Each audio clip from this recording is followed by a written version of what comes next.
Nature-loving couple runs for help, their scenic hike took a terrifying turn.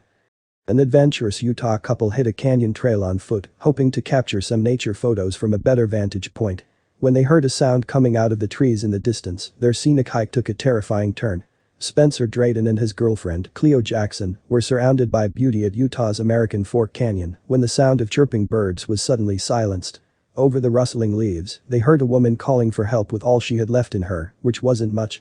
Tucked behind thick trees and vegetation, Spencer and Cleo found a small car with 29-year-old Heather Blackwelder trapped inside, KSL reported. Heather was badly injured, so much so that Spencer called it a miracle that she managed to survive in that mangled mass of steel, let alone get an ounce of sound out to call for help. Heather was driving on the canyon road 2 days earlier when her car went through the guardrail and plunged several hundred feet down the side of the mountain. It should have been sudden death, but something saved her and sustained her until someone could come to her rescue. Spencer and Cleo were in the right place at the right time. To Heather's knowledge, nobody else had been in earshot in the days she was trapped there, waiting for help. Her hours were numbered, making her all the more thankful the couple came along when they did. Even though Heather had been missing for 2 days, it wasn't reported, so nobody knew to go looking for her. As soon as the twosome found Heather, Spencer stayed with her while Cleo ran to Mutual Dell to call for help. Personnel from Utah County Sheriff's Office Search and Rescue, Lone Peak Fire Department, and Lifaflight responded after the call was made. They were stunned at the condition the woman was in, considering all that she had endured, along with the amount of time she was trapped there.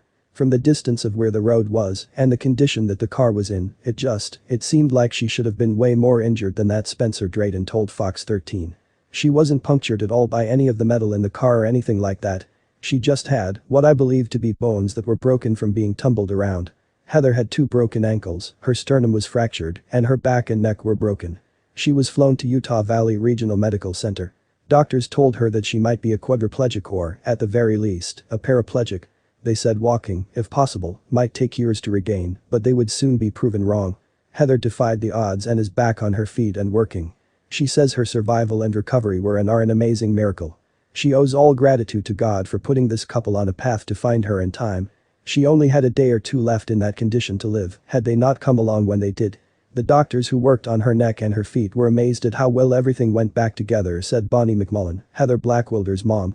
One time in the hospital, while she was sleeping, they stood there, amazed that her neck healed so miraculously. Had somebody not found her today or the next day or so, she would have died, Sergeant Spencer Cannon with the Utah County Sheriff's Office said. It could literally have been years before she was found. The area is not a hiking trail, it's not along a trail. It has thick trees and is on the side of the mountain. The car could have been well rusted before she was found. Without a doubt, God works in mysterious ways, and this instance is proof of that. Many miracles happened here. Heather survived the initial impact, falling hundreds of feet down a rocky embankment, and lived long enough to be found. She was never supposed to live, let alone walk again, but God has a funny way of proving us wrong.